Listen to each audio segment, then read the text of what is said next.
saudara terdakwa mau membacakan terlebih dahulu atau penasihat hukum? Terdakwa dulu yang mulia. Baik, silahkan saudara terdakwa membacakan pembelaan saudara. Terima kasih yang mulia untuk kesempatan yang diberikan kepada saya. Saya akan menyampaikan nota pembelaan sebagai terdakwa dalam perkara yang dilakukan di Pengadilan Negeri Jakarta Selatan ini.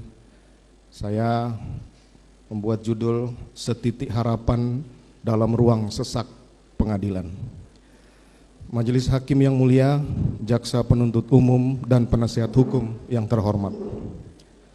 Setelah berlangsungnya persidangan yang cukup panjang dan melelahkan, akhirnya sampailah kesempatan bagi saya untuk menyampaikan pembelaan dalam perkara pidana ini.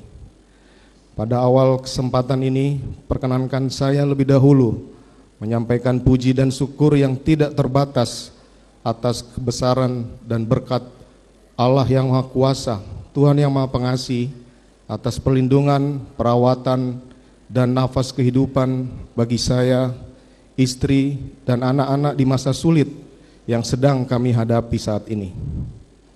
Saya juga mengucapkan terima kasih kepada Yang Mulia Majelis Hakim, Penasihat Hukum, dan Jaksa Penuntut Umum yang dengan penuh kesabaran dan ketelitian telah memeriksa perkara ini semata-mata untuk menggali dan menemukan kebenaran material yang begitu penting untuk menentukan keputusan yang adil bagi semua pihak, tidak terkecuali bagi saya selaku terdakwa.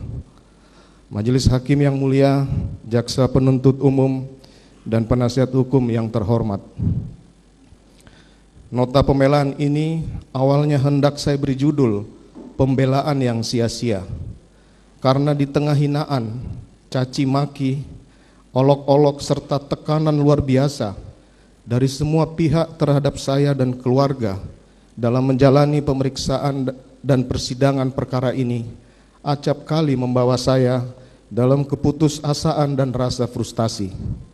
Berbagai tuduhan bahkan vonis telah dijatuhkan kepada saya sebelum adanya putusan majelis hakim. Rasanya tidak ada ruang sedikit pun untuk menyampaikan pembelaan.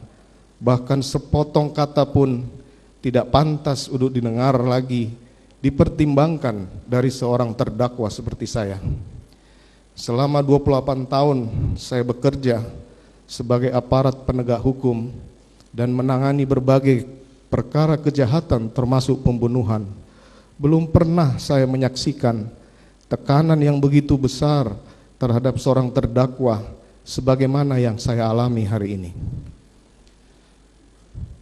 Saya nyaris kehilangan hak sebagai seorang terdakwa untuk mendapatkan pemeriksaan yang objektif, dianggap telah bersalah sejak awal pemeriksaan dan haruslah dihukum berat tanpa perlu mempertimbangkan alasan apapun dari saya sebagai terdakwa.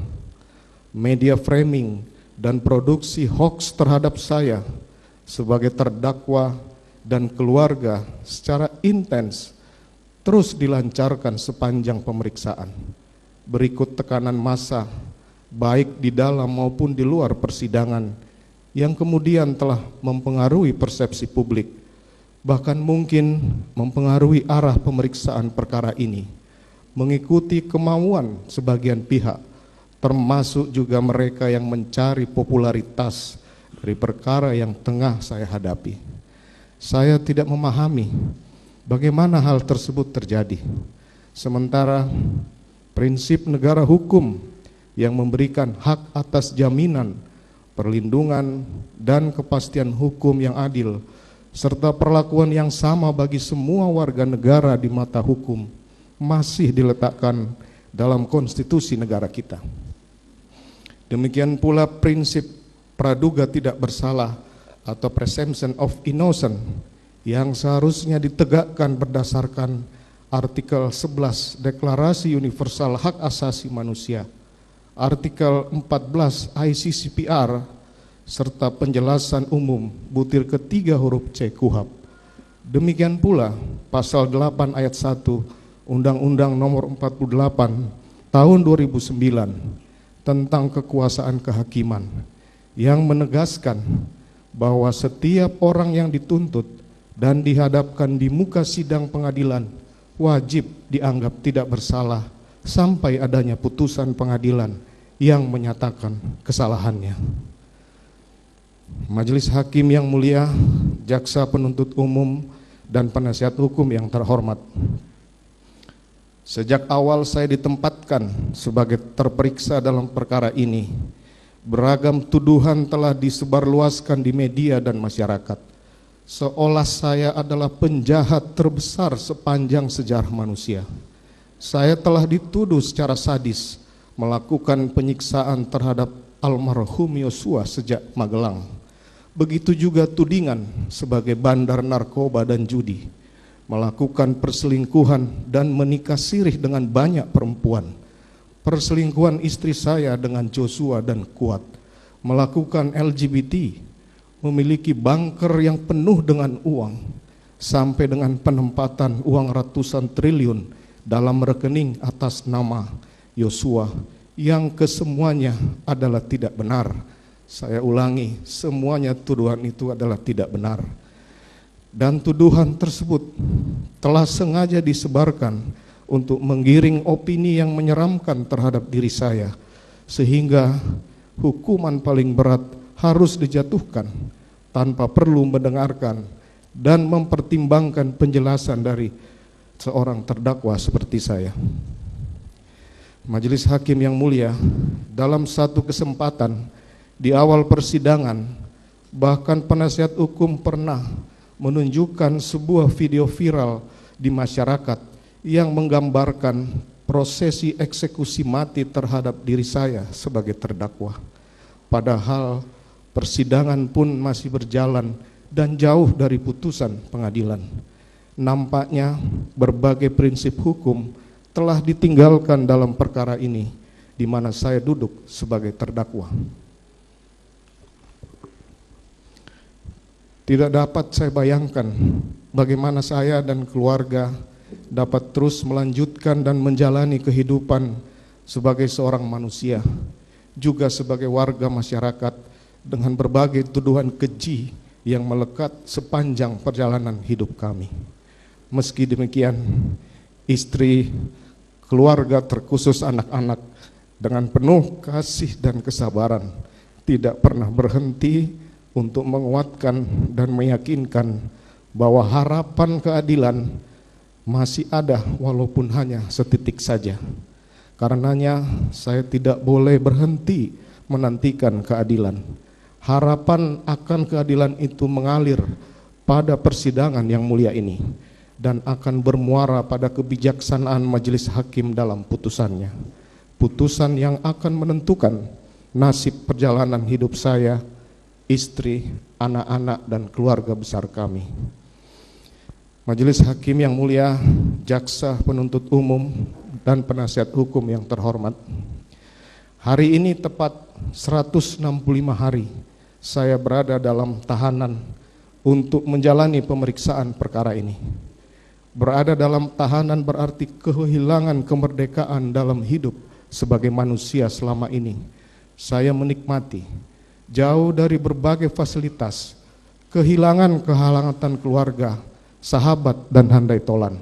Semua hakikat kebahagiaan dalam kehidupan manusia yang sebelumnya saya rasakan sungguh telah sirna berganti dengan suram, sepi, dan gelap.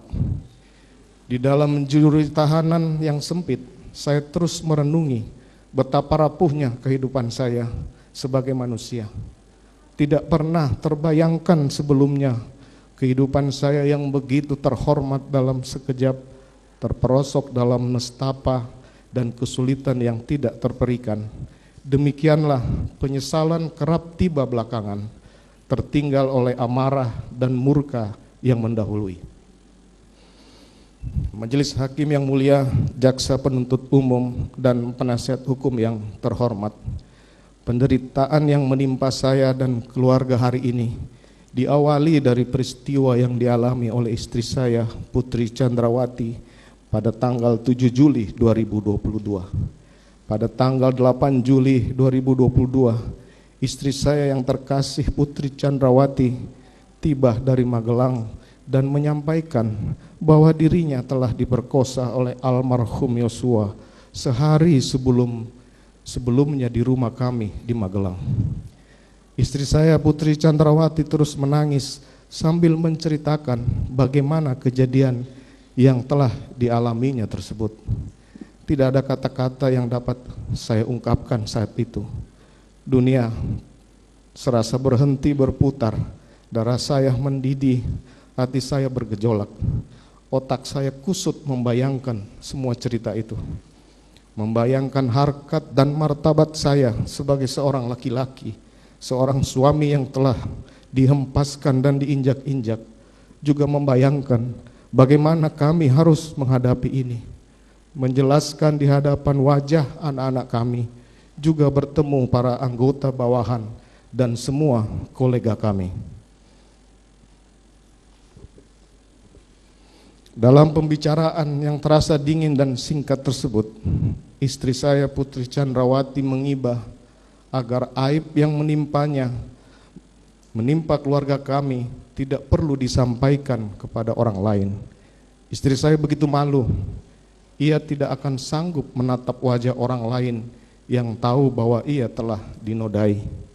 Istri saya Putri Chandrawati lantas meminta agar persoalan tersebut diselesaikan dengan baik-baik, karena sebelumnya ia juga telah menyampaikan langsung kepada almarhum Yosua agar yang bersangkutan resign dari pekerjaannya sebagai ADC di rumah kami. Permintaan yang kemudian saya ikuti. Lantas saya memintanya masuk ke dalam kamar, sementara saya berdiam diri di ruang keluarga dengan hati dan pikiran yang kacau berantakan. Dalam suasana kalut tersebut, saya memanggil Ricky Rizal sebagai ADC yang paling senior yang bertugas menjaga keluarga untuk menemui saya. Saya menanyakan, apakah yang bersangkutan tahu bahwa istri saya Putri Chandrawati telah dilecehkan oleh Yosua, dan dijawab yang bersangkutan tidak tahu. Lantas saya menyampaikan bahwa akan melakukan konfirmasi kepada Yosua dan apakah ia bersedia membackup saya jika yang bersangkutan melawan dan siap menembak. Ricky Rizal lantas menjawab tidak siap mental. Karenanya lantas saya meminta Ricky Rizal untuk memanggil Richard Eliezer untuk menemui saya. Dan dengan pertanyaan yang sama, Richard Eliezer menyampaikan kesediaannya untuk membackup saya pada saat melakukan konfirmasi kepada almarhum Yosua. Majelis Hakim yang mulia, pada saat pembicaraan dengan Ricky Rizal maupun Richard Eliezer di Saguling, sama sekali tidak ada rencana maupun niat yang saya sampaikan untuk membunuh Yosua, sebagaimana yang dituduhkan penuntut umum dalam surat tuntutannya yang hanya bersandar pada keterangan terdakwa Richard Eliezer. Demikian pula keterangan tunggal dari terdakwa Richard Eliezer yang menjelaskan bagaimana saya memberikan kotak peluru kepadanya, menggunakan sarung tangan, juga menyebutkan mengenai pembicaraan CCTV yang semua keterangan tersebut tidak benar, tidak ada dalam fakta, dan tidak berkesesuaian dengan bukti-bukti di persidangan. Meskipun benar saya telah meminta backup untuk mengantisipasi kemungkinan perlawanan dari Yosua, namun maksud yang saya sampaikan adalah semata-mata melakukan konfirmasi terhadap Yosua atas peristiwa yang telah dialami oleh istri saya, Putri Chandrawati, sebagaimana fakta tersebut telah dibenarkan oleh saksi Ricky Rizal dan saksi lainnya. Selanjutnya, untuk kepentingan isolasi yang biasa dilakukan oleh keluarga kami setelah dari luar kota, istri saya Putri Chandrawati berpamitan lalu menyampaikan bahwa saya akan melakukan konfirmasi kepada Yosua nanti malam setelah istri saya isolasi dan saya selesai kegiatan di Depok. Dan kemudian ia berangkat menuju rumah dinas Duren 3, sementara saya yang masih belum bisa berpikir jernih dan tidak tahu harus melakukan apa, akhirnya melangkahkan kaki memenuhi agenda undangan pimpinan yang sudah terjadwal di Depok. Sepanjang perjalanan dari rumah Saguling, pikiran saya terus berkecamuk dan semakin memuncak ketika mobil yang saya tumpangi akan melewati rumah dinas Duren 346 dan melihat Yosua berdiri di depan rumah. Seketika itu juga kemarahan saya semakin meletup, membayangkan apa yang sudah dilakukan kepada istri saya. Segera saya perintahkan ADC dan supir menghentikan mobil yang saya tumpangi, masuk ke dalam rumah dan meminta Kuat Ma'ruf yang kebetulan berada di sana untuk memanggil Ricky dan Yosua agar menemui saya. Dengan amarah yang memuncak, saya mengkonfirmasi Yosua mengapa ia berlaku kurang ajar terhadap istri saya. Namun Yosua menjawab dengan lancang, "Kurang ajar bagaimana, Komandan? Seolah tidak ada satu apapun yang terjadi. Kesabaran dan akal pikiran saya pupus. Entah apa yang ada di benak saya saat itu. Namun seketika itu juga terlontar dari mulut saya, 'Hajar Cat, kamu hajar Cat.' Richard langsung mengokang senjatanya dan menembak beberapa kali ke arah Yosua. Peluru Richard menembus tubuhnya, kemudian menyebabkan almarhum Yosua jatuh dan meninggal dunia. Kejadian tersebut begitu cepat. Stop, berhenti, saya sempat mengucapkannya, berupaya menghentikan tembakan Richard, dan sontak menyadarkan saya bahwa telah terjadi penembakan oleh Richard Eliezer yang dapat mengakibatkan matinya Yosua. Lantas saya segera keluar memerintahkan Prayogi untuk segera memanggil ambulan sebagai upaya memberikan pertolongan bagi almarhum Yosua. Saya begitu panik saat itu, namun harus segera memutuskan apa yang mesti dilakukan untuk mengatasi keadaan tersebut, terutama untuk melindungi Richard Eliezer pasca terjadinya peristiwa penembakan. Majelis Hakim yang mulia, Jaksa Penuntut Umum, dan penasihat hukum yang terhormat. Sebagai seorang anggota polisi yang berpengalaman sebagai penyidik, maka sesaat setelah peristiwa penembakan yang dilakukan oleh Richard Eliezer, dengan cepat saya dapat menggunakan pengetahuan dan pengalaman saya untuk mengatasi keadaan tersebut. Ketika saya melihat senjata yang terselip di pinggang belakang kanan Yosua, maka saya segera mencocokkan situasi yang terjadi dengan cerita yang layak sebagai cara untuk melindungi Richard Eliezer. Imajinasi saya bekerja dan segera saya mengambil senjata HS dari pinggang Yosua, menggenggamnya dan menembakkan ke dinding di atas tangga.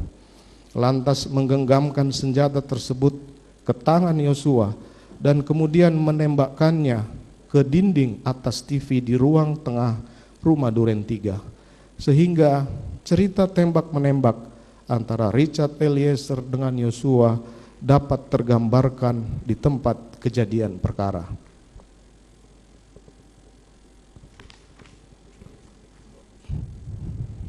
Selanjutnya, saya meminta Prayogi untuk memanggil ambulans untuk menolong almarhum Yosua.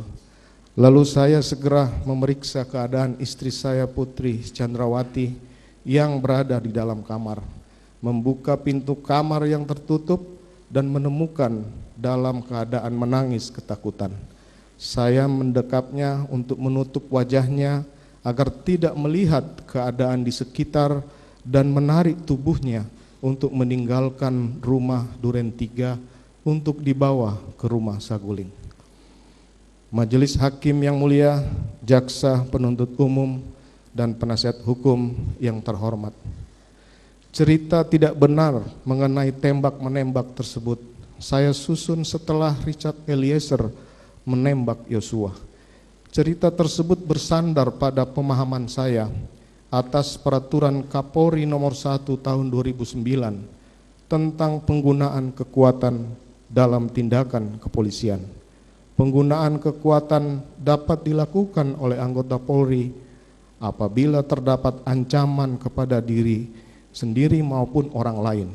Sehingga saat itu cerita tembak-menembak antara Richard dengan Yosua untuk melindungi istri saya yang dilecehkan di rumah Duren 3 dapat menjadi alasan yang masuk akal untuk melindungi Richard dari pertanggungjawaban pidana. Bangunan cerita di Duren 3 tersebut saya susun sendiri setelah terjadinya peristiwa penembakan terhadap Yosua, sehingga sama sekali tidak benar keterangan Richard Eliezer di depan persidangan yang menyampaikan bahwa cerita tersebut saya sampaikan kepada dirinya di rumah Saguling sebelum peristiwa tembak-menembak terjadi. Adalah tidak mungkin jika saya membuat cerita sebagai bagian dari rencana pembunuhan seperti disampaikan Richard, karena faktanya saya tidak pernah berkomunikasi dengan Kuat Ma'ruf, juga tidak ada menceritakan soal skenario tersebut kepada Ricky Rizal dan istri saya Putri Chandrawati sebelum terjadinya penembakan tersebut. Demikian pula saya tidak mengetahui posisi dan pergerakan masing-masing mereka, termasuk almarhum Yosua saat di rumah Saguling maupun saat di rumah Duren 3. Tidak ada orang lain, apalagi istri saya Putri Chandrawati, yang ikut menyusun cerita tersebut. Cerita tersebut sepenuhnya didasarkan pada pengetahuan yang saya miliki sebagai seorang penyidik. Sementara istri saya Putri Chandrawati, juga Kuat Ma'ruf, Ricky Rizal, bahkan Richard jelas sama sekali tidak memiliki pengetahuan dan pengalaman di bidang tersebut. Justru pada tanggal 9 Juli 2022, istri saya Putri Chandrawati sangat marah setelah saya menyampaikan cerita tembak-menembak yang melibatkan istri saya sebagai korban pelecehan di Duren 3. Juga terutama karena sebelumnya ia telah meminta kepada saya agar permasalahan dengan Yosua diselesaikan dengan baik-baik. Cerita tembak-menembak tersebut baru saya sampaikan kepada Richard Eliezer pasca terjadinya peristiwa penembakan Yosua.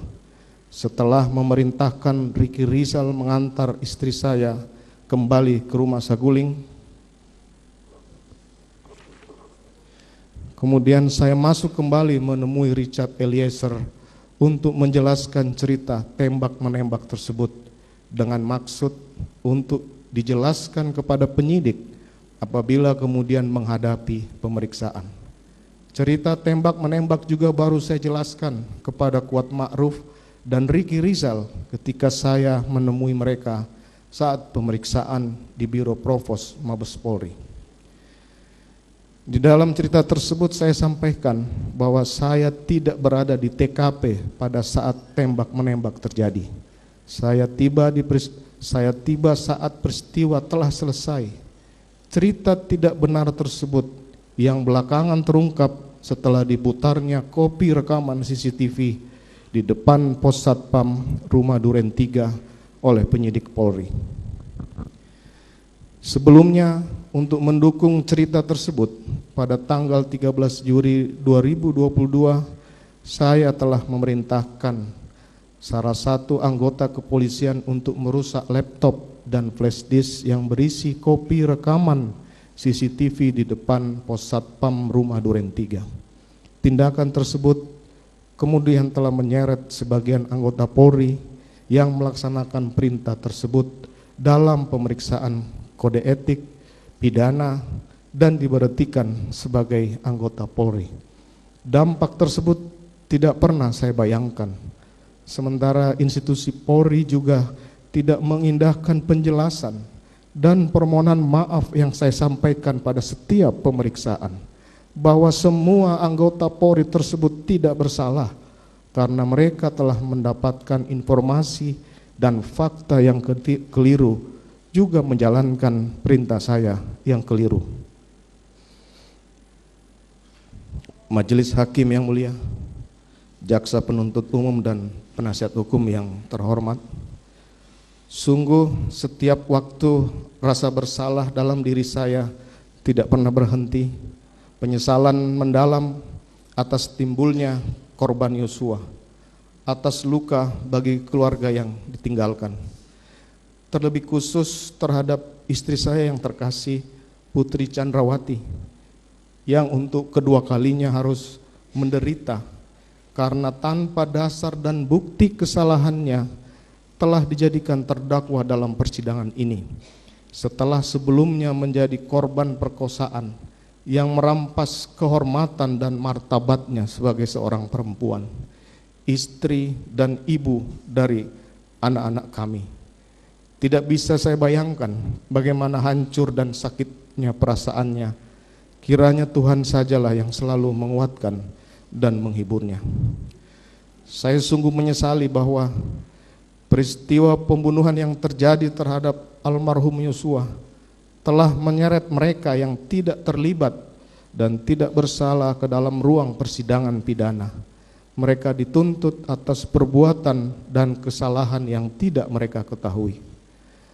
Penyesalan yang teramat dalam juga terhadap Kuat Ma'ruf dan Ricky Rizal sebagai orang-orang yang baik yang telah didudukkan sebagai terdakwa tanpa tahu apa kesalahannya. Juga terhadap Richard Eliezer yang harus menghadapi situasi ini. Saya bersalah dan menyesal karena amarah dan emosi telah menutup logika berpikir saya. Saya lupa bahwa saya seorang Inspektur Jenderal Polisi dan pejabat utama Polri yang tidak pantas melakukan hal tersebut.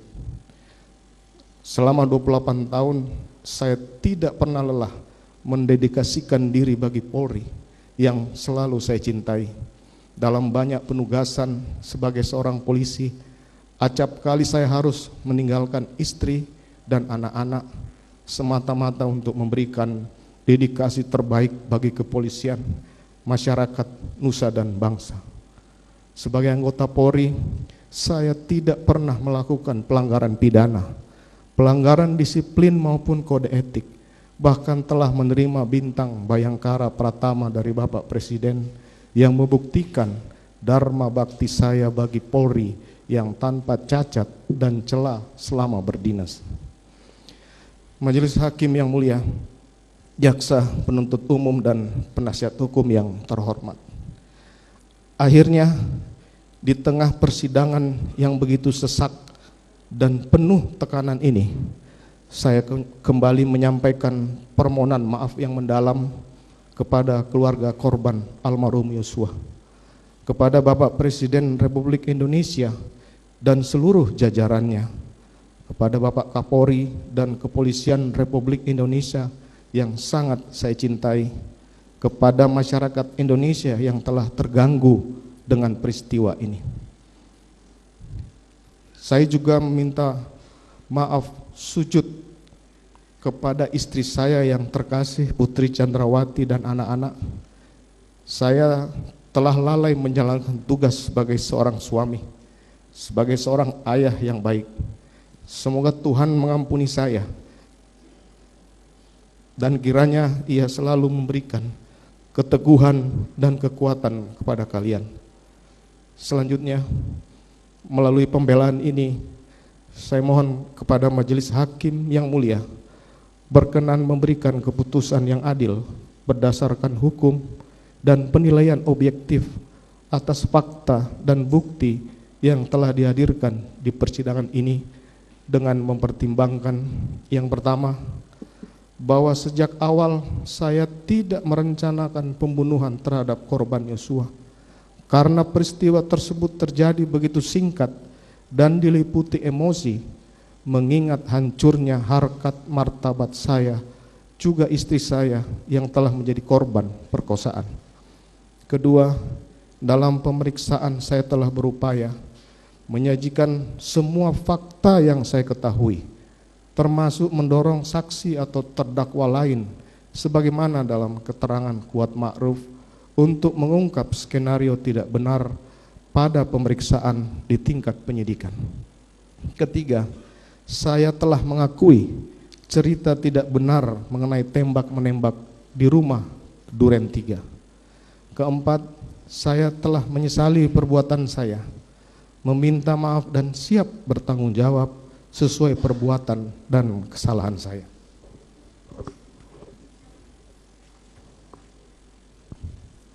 Kelima, saya telah berupaya untuk bersikap kooperatif selama menjalani persidangan, menyampaikan semua keterangan yang saya ketahui. Keenam, saya telah mendapatkan hukuman dari masyarakat atau social punishment yang begitu berat, tidak saja terhadap diri saya, namun juga terhadap istri, keluarga, bahkan anak-anak kami. Ketujuh, baik saya maupun istri telah didudukkan sebagai terdakwa dalam persidangan ini dan berada dalam tahanan. Sementara 4 orang anak-anak kami, terkhusus yang masih balita, juga punya hak dan masih membutuhkan perawatan juga perhatian dari kedua orang tuanya. Kedelapan, sebelumnya saya tidak pernah melakukan tindak pidana di masyarakat, melakukan pelanggaran etik maupun disiplin di kepolisian. Kesembilan, saya telah 28 tahun mengabdikan diri kepada Kepolisian Negara Republik Indonesia, kepada nusa dan bangsa, sehingga atas kesetiaan dan dharma bakti tersebut saya telah dianugerahi bintang Bayangkara Pratama yang diberikan oleh Bapak Presiden Republik Indonesia.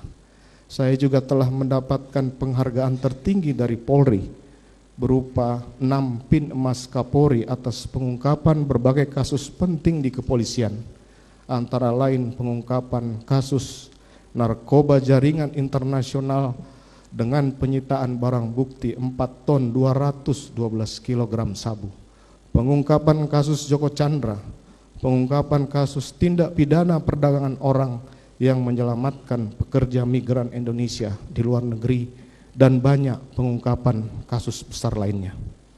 Kesepuluh, atas perkara ini saya telah dijatuhi hukuman administratif dari Polri berupa pemberhentian tidak dengan hormat sebagai anggota Polri.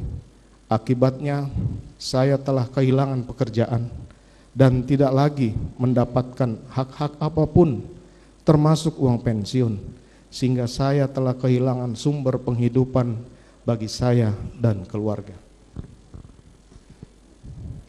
Sebagai manusia biasa, saya juga tidak luput dari salah dan dosa. Kiranya Tuhan yang Maha Pengasih berkenan mengampuni saya, memberikan kesempatan kepada saya untuk bertobat dan memperbaiki diri, sebagaimana yang termuat dalam kitab Mazmur 51 ayat 13. Janganlah membuang aku dari hadapan-Mu, dan janganlah mengambil roh-Mu yang kudus daripadaku. Demikian pula termuat dalam Wahyu 3 ayat 19. Barang siapa ku kasihi, ia ku tegur dan ku hajar. Sebab itu relakanlah hatimu dan bertobatlah. Dan masa lalu adalah pengalaman berharga, hari ini adalah kehidupan kepastian, hari esok adalah pengharapan.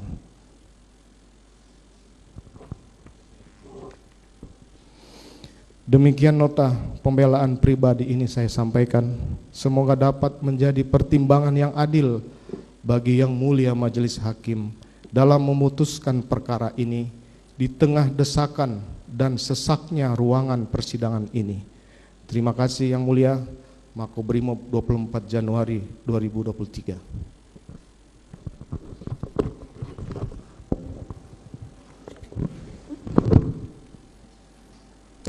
Silakan. Terima kasih.